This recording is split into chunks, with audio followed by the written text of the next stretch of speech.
everyone. Welcome back to another episode of Hot for Justice. We have a guest star with us today. Yes, it's our first threesome. It's an honor. Well, I'm going to say in this capacity. I'm not going to speak for anybody's sex lives, but that's neither here nor there. We can talk about that later. Behind closed doors. Yes. Do you want to say a bit about yourself? Introduce yourself? Hi, everybody. My name is Jackson. Friends with Jaymie for a while. We used to work together. I'm a big fan of the podcast. I'm just happy to be here. Love me some cold cases. Ever since I was a little kid and watched Unsolved Mysteries and became terrified that not every crime got solved right away. And it's haunted me ever since. Excellent. Mm-hmm. That's exactly what I like to hear. Yep. Mm-hmm. You know, I recently tried to watch Unsolved Mysteries because it's all on Hulu. Yeah. And I couldn't do it. Like, I just couldn't get into it. I don't know why. I only watch it when I'm recording a case or researching a case that actually is like on Unsolved Mysteries. Like, that's not cool. this week's, but I think next week's is on Unsolved Mysteries. Yeah. Interesting. I know. Love it. But, all right. Well, I'm going to go first this week. Yes, you are. And actually, this is kind of funny because I was stalking Jamie's cases, like 2 weeks ago or a week ago, and I realized that we had both researched the same one that I'm about to do. And so I texted her and I was like, we did the same case, but thankfully she was letting me have it. Well, it's because I had only researched like for 5 minutes. I just like threw up like the Wikipedia thing and then Called it a day. Yeah, and then you're like, we did the same one. I was like, fantastic. That means I don't have to do anything else because I was just feeling extra lazy. Oh, it's good. But all right, so this week my case is Jennifer Morris. So it's unsolved still, but it's kind of, they have an idea of who did it now at this point. They can't really prove anything. So Tell me more. all right.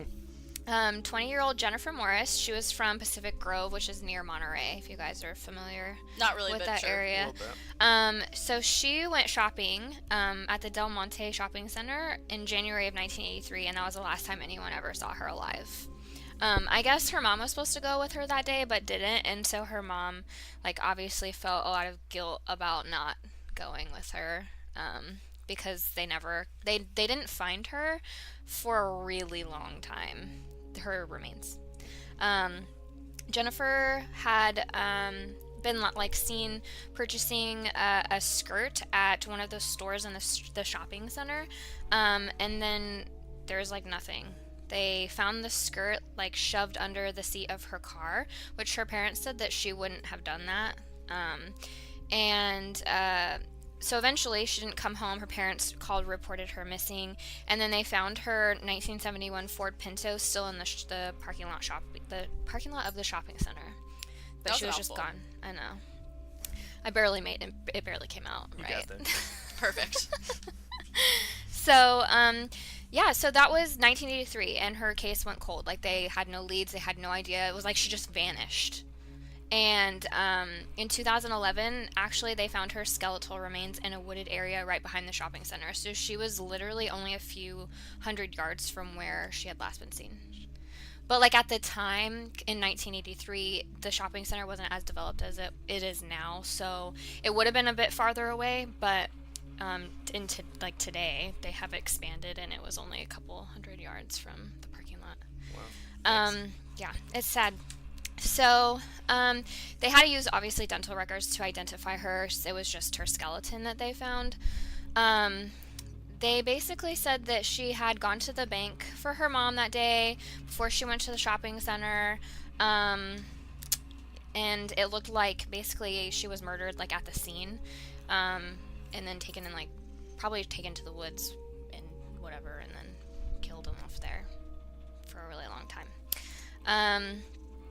They really haven't released a lot about, like, the rest of her case. They're keeping it pretty close to the vest. But then, 4 years after Jennifer's remains were found, they linked her disappearance to another cold case that they had solved. So, this cold case is about a girl named Christina Williams. She was 13 when she was abducted while walking her dog in 1998. So this was 15 years after Jennifer had disappeared. Christina's mom had spotted the dog walking by itself with the leash still attached within like 45 minutes of her daughter leaving the house. They launched like massive searches in the area, but they didn't find her remains for 7 months after she went. Shit. Yeah, And she was found less than 2 miles away from where her house was. It's just sad.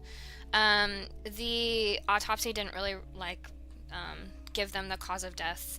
She was also identified using dental records because by then she was pretty decomposed, I guess. But they do know that they do know who killed Christina, and I think let's see. The FBI, I basically was working the case since she was a child when she went missing, and they named Charles Holofield as a suspect in both of those killings, and he basically had multiple convictions for sexual assaulting young women in the Monterey area. So he's just a creep. He's in prison now for kidnapping, and he had previously been convicted of raping 2 teenage girls and he was accused of raping a third, all between late 1970 and 1983. Is it Jesus Christ? Yeah, he's a creep, and they have pictures of him online, and he just looks like a creep. I'd rather not look that up, but yeah. Thanks for the info. They charged him with Christina's murder with special allegations for kidnapping, lewd acts on a child, as well as a second charge of kidnapping with the purpose of sexual assault. They linked him through DNA that they found on her clothes when they found her body. And his trial is set for later this year, and it's a death penalty case. So that's why the trial is taking so long. Makes sense. Yeah, which is interesting because I know that California, the governor said that they're halting all executions. So I don't really know if there's a huge point in pursuing the death penalty now. I didn't know that. Yeah, which is also kind of interesting. I was listening to something about the Golden State Killer, not to go off on a tangent, but that's a death penalty case too. Right. But is it worth spending all of that time and extra time and money pursuing the death penalty if they're not actually gonna? Well, would they just convert all those sentences to life I without think parole? so. Yeah. I mean, that would make sense. But I don't know if they can just do that without I feel like we have to vote on it, right? Wouldn't that make sense? You would think that about most things. Yeah, but that's true. Here we are. But the government doesn't really work that way now, does it? Yeah. I mean, look who's president. So Yeah. this is not a politics show. Never mind. Yeah. Bye. Well, so Moving on. to finish mine off, I don't really know why they suspect this guy Holofield in Jennifer's disappearance, because they really haven't released anything anything that would tie him to it, but they must have something if they seem pretty certain that those 2 cases are connected and he's responsible for both of them. Right. So it's kind of crazy, and he probably had other victims in that time frame, because that was 15 years between Jennifer and then Christina. So I guarantee that he had other victims as Definitely. well. So that's my case for the week. Short and sweet. Yikes. Probably a little all over the place. Yeah, yikes on bikes. Yeah. Yeah. All right, go for it. All right. Settle in, everybody. This is a bummer. They I all actually are. did give yours a little skimmeroonie, and I was like, ooh, oh boy, oh no. So you're both primarily Northern Californians. Have you ever heard of the Santa Rosa Hitchhiker I had murders? not. I hadn't either Okay. until I read your notes. I had only heard about it through a really weird source, like a director's commentary on a DVD for this 80s movie called The Hitcher. Interesting. And it was written by a guy named Eric Red, who hitchhiked from the East Coast to California to start his movie career. And then when he got here, Yikes. this was happening. Jesus Yeah. Christ. I feel like hitchhiking was so popular, and it's just such a bad idea. It's crazy to think about, right? Right. That it was so common. Yeah. Like everybody literally did it. People Yeah. did it all the time. And especially California, we sort of have these echoes now of the counterculture that was so big in the 60s and 70s. I feel like Yeah. that's a big part of it. Yeah. And now you hear it's almost like a thing in pop culture about hitchhiker murders and Yeah. all that Absolutely. stuff. And I think a lot of that actually comes from what was happening here. So Ooh. I'll get into it. The Santa Rosa Hitchhiker murder case concerns a series of abductions, assaults, and murders of young women in Santa Rosa and Sonoma, California in the early 1970s. There are a total of 7 confirmed victims attributed to the killer or killers, all young women ranging from early teens to early 20s. 6 of the confirmed victims were identified. 1 is still unidentified. The FBI, however, has tentatively linked the unsolved disappearances and murders of at least 12 other victims to the same perpetrators, Wow. in cases leading all the way up to 1979. I'm mostly going to talk about the confirmed victims and then primarily the first discovered victim, who was not the first victim to go missing. Okie dokie, go for it. Okay, so 1972, two middle school boys are riding their bikes in Santa Rosa, California, near Enterprise Road. They see something in a dry creek bed just a few hundred yards off the road. It is the remains of Kim Wendy Allen. Could you imagine? Absolutely not. No. It's a nightmare. I would freak out. The case file I was reading was talking about how they thought it was a mannequin, and they went down to see what it was, and it was this woman. Yeah. Nightmares for literally life, I think. It's crazy. I want to know where those kids are and what happened to them. Yeah. That'll fuck you up for the rest of your entire life. I can't even. Yeah. Anyway, Kim Allen was a 19-year-old art student at Santa Rosa Junior College. She was last seen by two men who had given her a ride from her job and dropped her off around 5:20 in the afternoon on March 4th, 1972, at the Bell Avenue Highway 101 entrance in Santa Rosa, where she planned on hitchhiking another ride to school. Oh, goodness. Her body was found the next day by the two boys. Her wrists and ankles were bound, and evidence of sexual assault was present. Cause of death was determined to be strangulation with a cord for up to a half hour. Oh my god. So I think the speculation is that the strangulation was occurring while the assault was happening. Okay. The two men who dropped her off were both questioned. One was given a polygraph. They were both cleared of suspicion, however, due to evidence that would pop up later. Of special note, that's going to come up and really blow everybody's mind, was this piece of luggage she was carrying was a wood soy barrel, and it was carved with these red Chinese characters. So like these decorative Chinese characters. Weird. Yeah. It's very specific. It's crazy. Interesting. So then soon after that, the body of Lori Lee Kershaw was discovered, a 13-year-old runaway who had been reported missing on November 11th, 1972, but was actually last seen on November 20th. She was in Santa Rosa hitchhiking with a friend. She ran away from her mom while they were shopping at a U-Save. What the fuck is that? I don't know, some 70s shit. I'm looking it up. Hold on. A possible witness to her abduction later came forward stating that he had seen her being pushed into a van by two Caucasian men, driven by a third man with Afro-type hairstyle, was his description. Fantastic. Yeah. Mm-hmm. I mean, it was the 70s, so, Yeah. you know, that was Kind a of thing. like everybody. That surely narrowed it down. So soon after she was discovered on the 14th, very close to where her remains were, the remains of two 12-year-old girls Jesus Christ. who had gone missing the February of the previous year Oh, wow. were found. They were actually the first victims to disappear, and then the third found. Fuck. So this is happening over, what, like an Yikes. 8-month span? This is all along, basically, you know where Highway 12 sort of goes? Absolutely through? not. Santa Rosa, Sonoma. You were on Highway 12 today, weren't you? Yeah, but I don't ever take it I take it to I was like, you did just Fairfield. take it. I did, but I usually take it to Highway 80 and then I get off. I don't know how freeways work. Are you trying to, like, throw her under the bus that she might have done this? Or Yes, absolutely. Yeah, because I was definitely alive then. You look great for You your look age. amazing Thank for you. your age. And, you know, good on you for having a baby at your age. Right. Thank you. They've done wonders with cosmetic procedures.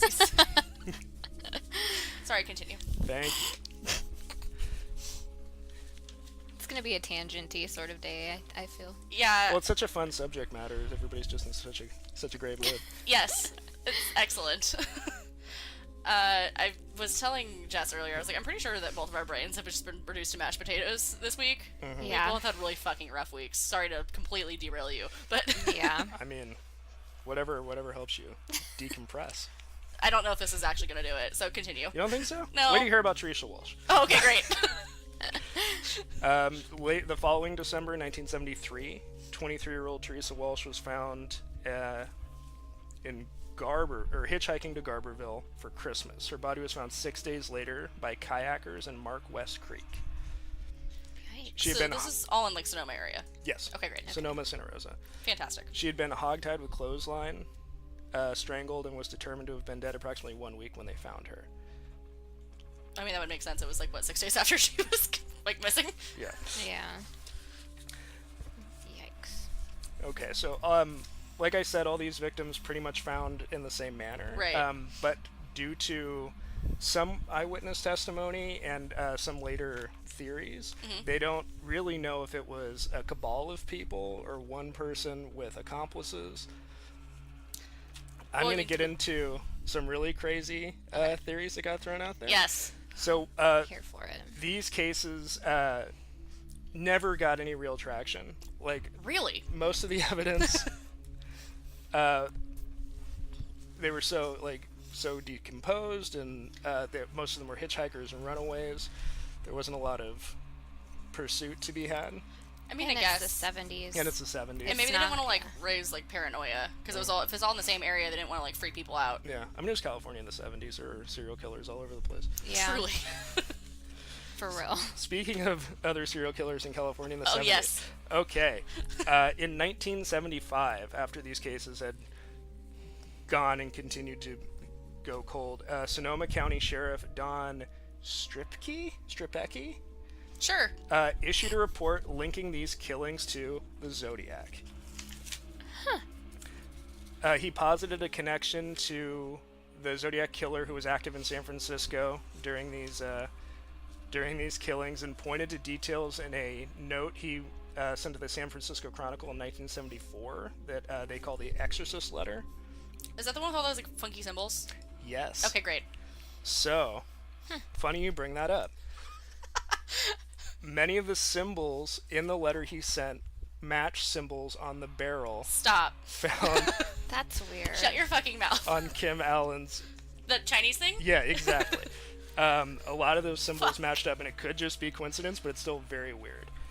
In that same letter, Zodiac claims that he's no longer going to call out his crimes, and he's going to Right. start making things look like accidents and like killings of passion, and that he's just going to be out there doing shit.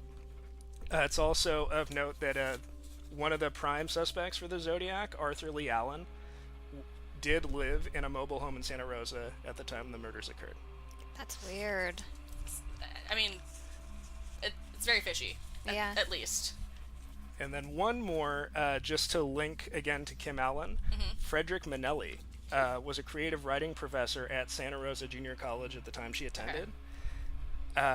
He was killed in a car accident in 1976 on Highway 12. It all comes full circle. And when searching his belongings, police found intense sexual illustrations he had made of Kim Allen Ew. and like other kind of weird bondagey shit. Gross. So- I mean, I'm not here to kink shame, but yikes. Yeah, it's just Yeah. very strange. Also, I just wanted to throw in here to link to a previous episode you guys did. The FBI did try to link Ted Bundy to the murders as he lived in Marin County for a little bit at the time, but credit card records showed that he was in Washington State Okay. at the time of the murders. Sure. You got around, Ted. Yeah, I Yeah, did. he really did, though. Like, he traveled a lot. Yeah, he was all over the place. Yeah. But that's fucking bananas. Right? And it's really spooky shit.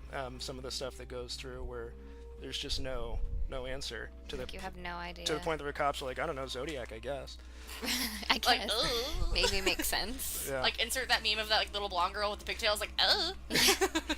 What always makes me think, I had a abnormal psychology professor, and we were talking about serial killers, and he was Was that the name of the class, or was he abnormal? little A, little B. Okay, great. thought I'd ask. But he said something that always really stuck with me, that the only time we ever even know there is a serial killer active is when they fuck up. So Yeah, that's so true. there's That like, hurt my brain a little bit. yeah, they're constantly like, we don't even know about the ones that are like really active and really crushing it. I think I Truly was killing listening it. to something about serial killers that they were saying there's probably like 100 active serial killers in the United States at a given time Yeah. that you just don't know. You wouldn't know about it. Yeah. Ugh. It's so creepy.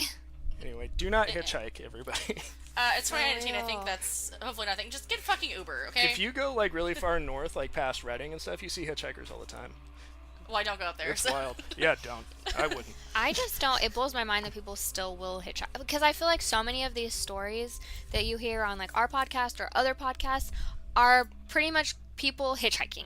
Yeah, and then they fucking end up dead in a ditch somewhere. And it's like, why did you think getting in a car with a stranger was a good idea? I mean, like, in the 70s, I could see, like, it was just so, like, such a thing. Like, everybody does it, and everybody's fine. Around that, like, that yeah, time. but, like, now we know better, and people still do it. Yeah. Take Blows my mind. Yeah. Like, there's options. Anyway, just to wrap it up, the case went cold by 1980. DNA evidence brought to light during the reopening of the Golden State Killer case gave some hope of re-examining the evidence, but nothing new has come to light. Interesting. That's unfortunate. But you never know with that. Yeah, because it could. Every other day I feel like something crazy is like happening with DNA. I was actually just listening to a podcast this morning that was done this last week by the New York Times Daily. I never listened to it, but my buddy Brandon, I think he listens to this. Hey, dude, recommended it. He was like, "Oh, you're gonna fucking love it." They did a 2-part series on. I'm gonna get the name of it. A New Way to Solve Murder. It's like the future of genetic privacy and like all of that stuff. It's basically talking about how like those like DNA databases, like how they're getting so wide now. Yeah. And like, everything's just like completely changing. It's we're heading into like a Minority Report situation. Yeah, I know. We should stop that. Anyways, fantastic. So now mine is it's 2 girls that went missing in December of 1978. They went to the mall to shop for Christmas presents. Their names are Kerry Graham and Francine Trimble, 15 and 14-year-olds respectively. They left their Forestville, California homes to go to the Coddingtown Mall in Santa Rosa, coincidentally. Their bodies wouldn't be discovered, however, until July 8th of the next year. The skeletal remains of the 2 teenage girls were discovered by a couple who had pulled off of Highway 20 near the Jackson Demonstration State Forest. That was a goddamn mouthful. Which was about 80 miles from their hometown of Forestville and 12 miles from Willits, if you guys are familiar with like where that is. Yeah. Yeah, I think. I remember my husband has some family. We don't talk about you guys talked anymore. about this. Yeah. Sorry. We did do this. I faltered a little. I stopped, but I had to finish. He has some family there. Sorry, Zach. Yeah. There's your shout out for the day, babe. There you go. We all love you, Zach. Sure. It's his birthday. I should be nice to him. So this couple, they pull off the road. They had gotten into a fight and pulled off the road to get some air, and one of them discovered a human skull sticking out of the ground on a creekside embankment of an overgrown area of the woods. Oh, more of these kids. I know. Well, luckily, like, these people, like, were adults, so it was, like, probably less jarring, maybe? Maybe. Questionable. They marked the road with a soda can and made their way to Willits to report the crime. Mendocino County sheriffs had searched the area where the skull was found and proceeded to find about 90% of the remains of the 2 girls, although they didn't know it yet. Yeah. Both girls had been bound with duct tape and buried in plastic garbage bags. There was no evidence to lead investigators to believe the girls had been killed there, so it was thought that they were killed elsewhere and their bodies had been concealed there later. You sounded like you had a question. Okay, I thought you... Never mind. The time of the discovery of the remains, the sheriffs did not have an ID on them, as the bodies were so badly decomposed. Their bones and DNA evidence was sent for forensic examination by the county coroner, and the initial examination didn't yield much, other than the following. The girls were about 14 and likely, or the victims, were 14 and likely Caucasian, and the approximate date of murder was December 8th of 68. So, 7 months prior. Wow. I really had to think about that. You guys are getting so much better at math every day. Thanks! I appreciate that. I can't get that in writing. So the original coroner didn't determine the genders of the bodies, so a forensic pathologist was called in, and they determined that one victim was definitely female and the other was a male. So Kerry's body was misidentified as male. Oh, wow. They believed at first that the victims were most likely related and possibly even brother and sister. So forensic pathology is mostly just bone guessing. Uh-huh. Like, there's not a lot. Also, this is like late 70s bone guessing, Yeah. so, you know, things weren't great back then. Yeah. They weren't But the music was so good. so That's great. true. They were unable to determine a definitive cause of death as the remains were so badly decayed, but there was no evidence of trauma on what was there, so they could not rule out the potential that the girls had been strangled. So that's kind of like the biggest theory, is that they were strangled, but there's like no hard evidence on that. 6 years later, in 1985, the Mendocino County Sheriff's Department handed the case to the FBI to see if they could glean anything else from the evidence, which was to no avail. In the 1990s, several attempts were made at facial reconstructions of the victims, which were released to the media to see if they could be identified, but this also yielded no results. I'm also gonna, when we do the like posts on Instagram and Facebook for these, I'm gonna put all the different composites and facial reconstructions because they're wild. Like, they're so wrong. Oh, man. Like, they're awful. About a decade later, the bodies were exhumed several times in between 2000 and 2011 to try to identify the victims and bring justice to them. The first exhumation in 2000 is when investigators were able to determine that the victims were in fact not related, and that were likely female, thanks to a forensic odontologist named Jim Wood. This exhumation was done as an incarcerated man in New Jersey had falsely confessed to the murders. He was only briefly considered to be a suspect, and the biggest reason he was removed from the list was because he would have only been 12 at the time of the crimes, and according to his family and his own accounts later on, he had never left New Jersey in his entire life. So he was honestly just kind of batshit crazy. Like, yeah, he was home. That's weird. Yeah, and he was literally 12. Like, Trivials can be dangerous. yeah, I mean, yes. I listened last week. I listened last week. Oh my god, thanks. About a year later, mitochondrial DNA analysis confirmed Jim Wood's findings, so that they were both women. So, again, 1970s technology really fucked up, truly. During this Really bone-shaming her. You have man bones. This is like fucked up to say, but it's kind of funny because she had like really short hair too. So like, well, and like your prepubescent, like I'm Right. sure they're very similar, but yeah, but god damn it. I think the 70s lack of like forensic savvy is probably why there's so many serial killers that got away with stuff. It was like brand new, like a brand new field. Yeah. Yeah, and like a lot of them just like weren't even doing it right. Like they were just like, cool, let me just pick this up. Right. So around this time, more digital facial reconstructions were made, most notably in 2012 when a 3D reconstruction was released by the National Center for Missing and Exploited Children. This was probably the most accurate reconstruction that had been made, like, thus far. During this time, during this examination, it had been confirmed that the victims were most likely between 13 and 15 when they were killed, even though that they had ignored the fact that her skull was clearly female. Like, this makes no sense. In 2012, the 2012 process was actually recorded and funded by the BBC in a docuseries called Naming the Dead. Did you watch it? I did not. I kind of want to watch it. I do too. It's like a multiple parter. It's a lot of hours of shit, and they cover a lot of other things too. So I was just honestly not. Well, yeah. It's hard to have time to sometimes to fit in. It wasn't until 2014 that Kerry Graham's remains were confirmed 100% to be female. So the whole time they were like, it might be a girl, I don't know. Her sister Kelly was contacting the National Center for Missing and Exploited Children because she thought that it was possible that one of the victims might have been her sister, who had gone missing around the time of the murders. Her sister had also mentioned that Francine had disappeared on the same day that Kerry had. November 2015, DNA analysis confirmed Kerry's sister's suspicion, almost exactly 30 years after the girls had gone missing. Wow. A few months later, the remains of the girls were given to the appropriate family members, and one of which had the following to say. That the families had largely resigned themselves to the fact that foul play was an extremely likely reason the girls had disappeared.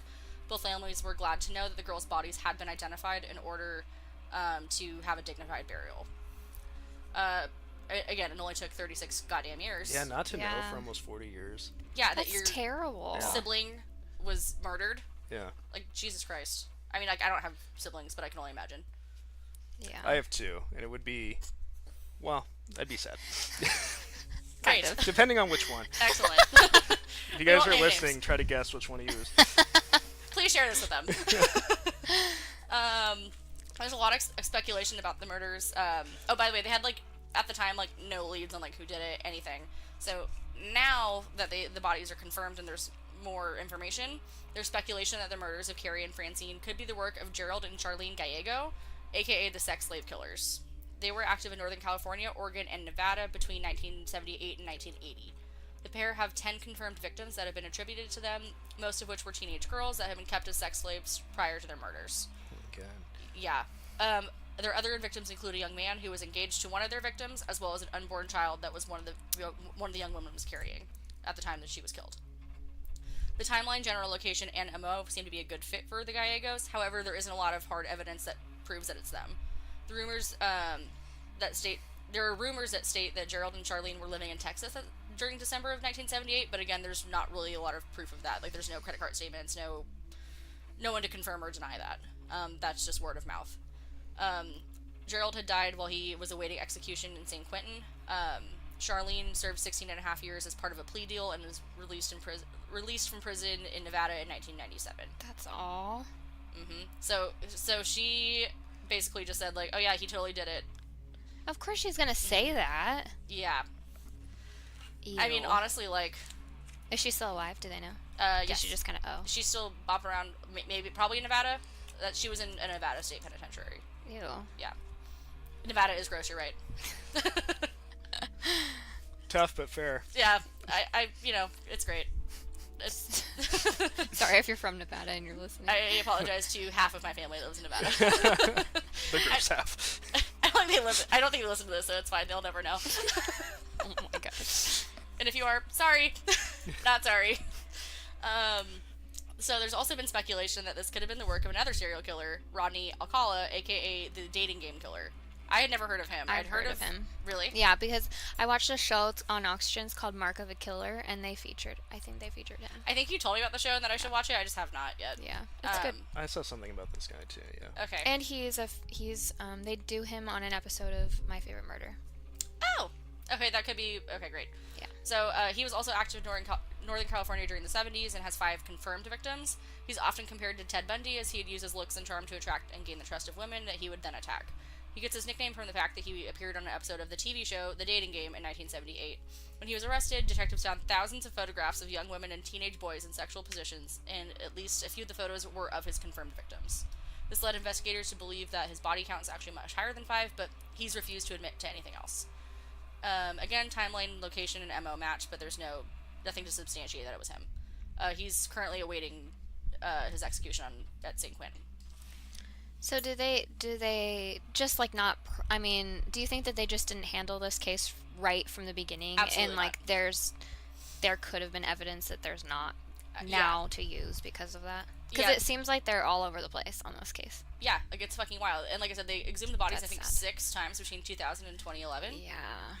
That is horrible. Yes. That is That is insane. Yeah, and like I said, they misgendered somebody for 30 fucking years. Yeah. Like, it's pretty terrible. I mean, you said they didn't even confirm it was a female till 2014. right. Which When they like cross-referenced her That's DNA bad. with her own sister, who was like, I think that's my fucking sister. shouldn't have even taken that long either. No. So Like, honestly, I think it was just like lazy police work and all of that. Wow. But that's neither here nor there. yeah, Anyway, so on that bummer of a fucking note, Yeah, for real. pretty big bummer. yeah, because I mean, all these are unsolved still. Yeah, we'll leave phone numbers and shit Yeah. if you know anything or know anyone that might know The something. huge. Yeah. Yeah. Do you have any closing thoughts or feelings? I feel like there's so many serial killers that I don't know about Yeah. There are. in I learn more every day. in Northern California. Don't hitchhike. Yeah. Don't do that. Yeah. Yeah. I think that's all I have. Do you have anything else, Jess? No. Okay. Fabulous. Stay Well, tuned. I guess I do. Thanks to Jackson, our guest star. Yes. Thanks for being here. Thank you for Our having number me. 1 fan. Hope I didn't ruin the show. Absolutely. If anyone did, it was me with my all over the place story. So sorry about it this week, guys. It's fine. We're all over the place today. Our brains are broken. Yeah, so that's all we have. Stay tuned for Wednesday. I think we're going to be dropping something else fun this week. Surprise. Ooh. We won't tell you. You'll have to listen and find out. Make sure you subscribe, leave us a rating, because it actually does help with us popping up in charts and Yeah. searches, I found out. So Please do it. leave us ratings wherever you listen. It takes 3 minutes. Not even. Yeah. It takes 3 seconds. Like literally. Just scroll down a little bit and there's stars. Click 5 of them. Please. You can leave us some commentary if you want. I mean, again, be nice. Jess is pregnant and very emotional. Yeah, I'll cry. No, not really. I'll just get mad. I'm in a week this week where I'm just mad all the time. Just actually same. I've just been on one. Yep. So, anyways. Yeah, so that's all I have. See you Wednesday. Bye. Bye. Bye.